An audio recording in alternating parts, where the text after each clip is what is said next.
नमस्कार प्यारे बच्चों, बहुत बहुत स्वागत है आप लोगों का सिंपल एजुकेशन में। दोस्तों, आज की इस वीडियो में हम लोग बात करेंगे कक्षा 8 की सामाजिक विज्ञान की वर्कशीट नंबर 21 के बारे में।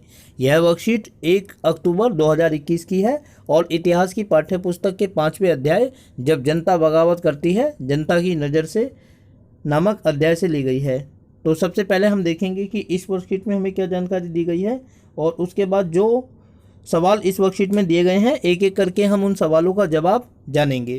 तो चलिए बिना वक्त जाए किए हुए हम लोग आरंभ करते हैं आज की इस वीडियो में सामाजिक विज्ञान की वर्कशीट नंबर 21 का अध्ययन। उस जमाने में लोग अंग्रेजी शासन के बारे में क्या सोच रहे थे, इसके बारे में जानने के लिए स्रोत का 1 और 2 पढ़िए।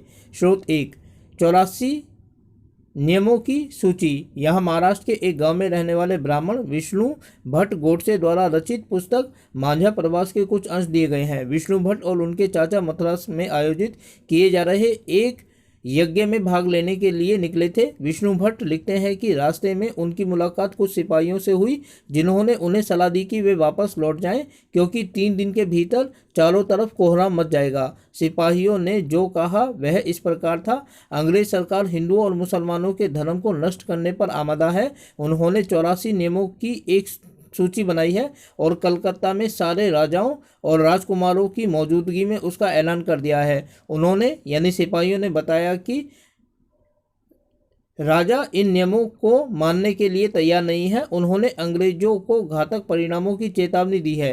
राजाओं ने कहा है कि अगर ये नियम लागू किए गए तो भारी उथल पुथल मच जाएगी कि राजा भारी गुस्से में अपनी राजधानी को लौट गए हैं। तमाम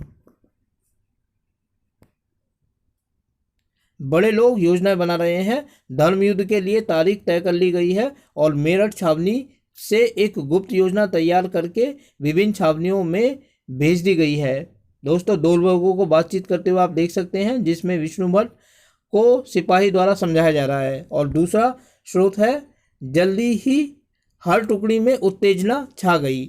उस दौर की एक और झलक सूबेदार सीताराम पांडे के संस्मरणों में मिलती है जो बंगाल नेटिव में 1812 में सिपाही के तौर पर भर्ती हुए थे और 1860 में सेवानिवृत्त हुए। उन्होंने बगावत को दबाने में अंग्रेजों की मदद की। हालांकि उनका बेटा भी विद्रोहियों के साथ था और अंग्रेजों ने उसे सीताराम की आंखों के सामने ही मार डाला था। सीताराम पांडे के संस्मरणों का एक अंश इस प्रकार है, मेरा मानना है कि अवध पर हुए कब्जे से सिपाहियों के भीतर गहरा अविश्वास भर गया था और वे सरकार के खिलाफ साजिशें रचने लगे थे।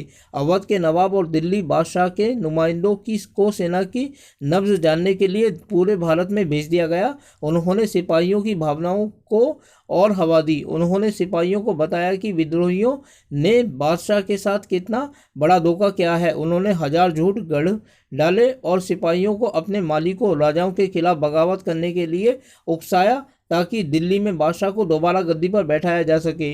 उनकी दलील थी कि अगर सिपाही मिलकर काम करें और इन सुझावों पर अमल करें तो सेना ऐसा कर सकती है। संयोग से इसी समय सरकार ने हर एक रेजिमेंट में कुछ लोगों को नई राइफल के इस्तेमाल का तरीका बताने के लिए अलग अलग छावनियों में भेजा। इन लोगों ने कुछ समय तक विद्रोहियों को प्रशिक्षण दिया। इसी दौरान ना जाने कहां से यह खबर फैल गई कि इन राइफलों में इस्तेमाल होने वाले कारतूसों पर गाय और सूअर की चर्बी का लेप चढ़ाया गया है। हमारी रेजिमेंट के लोग दूसरे लोगों को लिखकर यह खबर भेजने लगे और जल्दी ही हर एक रेजिमेंट में उत्तेजना का माहौल बन गया। लेकिन जैसा कि मैंने पहले ही जिक्र किया, अवध पर कब्जे के कारण सिपाही पहले ही गुस्से में थे।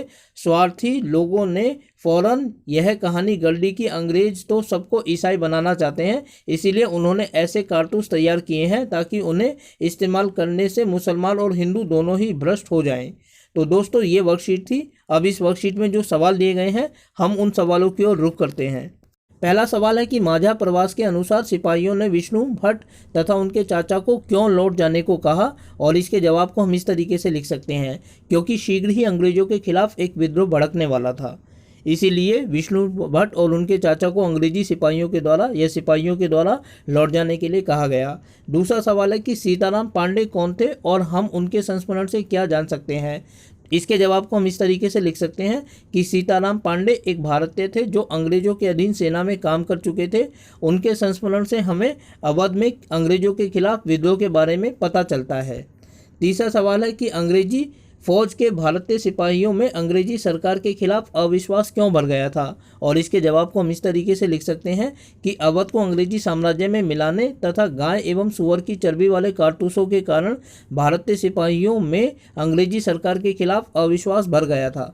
अगला सवाल है जो कि इस वर्कशीट का लास्ट सवाल है कि इतिहास को जानने में संस्मरण किस प्रकार सहायक हो सकते हैं, विस्तार से लिखिए। दोस्तों, संस्मरण का मतलब ये होता है कि हम लोग जो अपनी यादें लिखते हैं डायरी पर, जो हमें पुरानी बातें याद होती हैं और हम उनको डायरी पर लिखते हैं, उसे संस्मरण कहा जाता है। तो इस सवाल का जवाब हम इस तरीके से लिख सकते हैं कि आमतौर पर जब इतिहास लिखा जाता है तो वह सरकारी नज़रिए से प्रभावित होता है। इससे यह पता नहीं चलता है कि आम आदमी क्या सोचता था। इसका पता हमें संस्मरण जैसे दस्तावेजों से चलता है, क्योंकि इनमें व्यक्ति अपने अनुभवों को दर्ज कर सकता है और उसके ऊपर किसी का दबाव नहीं होता है कि उसे किस दृष्टिकोण से ये रचना लिखनी है, बल्कि व्यक्ति जो सोचता है, जो उसके अपने पर्सनल अनुभव होते हैं, उनको वो अपनी डायरी पर लिख सकता है। इस प्रकार जो संस्मरण है हमें वो उन बातों को जानने में मदद करते हैं जिससे हमें सरकारी इतिहास लेखन से जिसके बारे में कोई जानकारी नहीं मिलती। तो दोस्तों, ये थी आप लोगों की आज की सामाजिक विज्ञान की वर्कशीट नंबर 21, जिसमें हमने अध्ययन किया 1857 के विद्रोह के बारे में। उम्मीद करता हूं कि आपको वीडियो अच्छी लगी होगी और साथ ही आपसे अनुरोध करता हूं कि यदि वीडियो अच्छी लगी तो वीडियो को लाइक और चैनल को सब्सक्राइब जरूर करें। इसके अलावा आगे आने वाले अन्य दिनों में अन्य वीडियोज़ को देखने के लिए जुड़े रहें मेरे साथ मेरे इस यूट्यूब चैनल पर, जिसका नाम है सिंपल एजुकेशन। फिलहाल आप लोगों से विदा लेना चाहूँगा। वीडियो को देखने के लिए आपका बहुत बहुत धन्यवाद।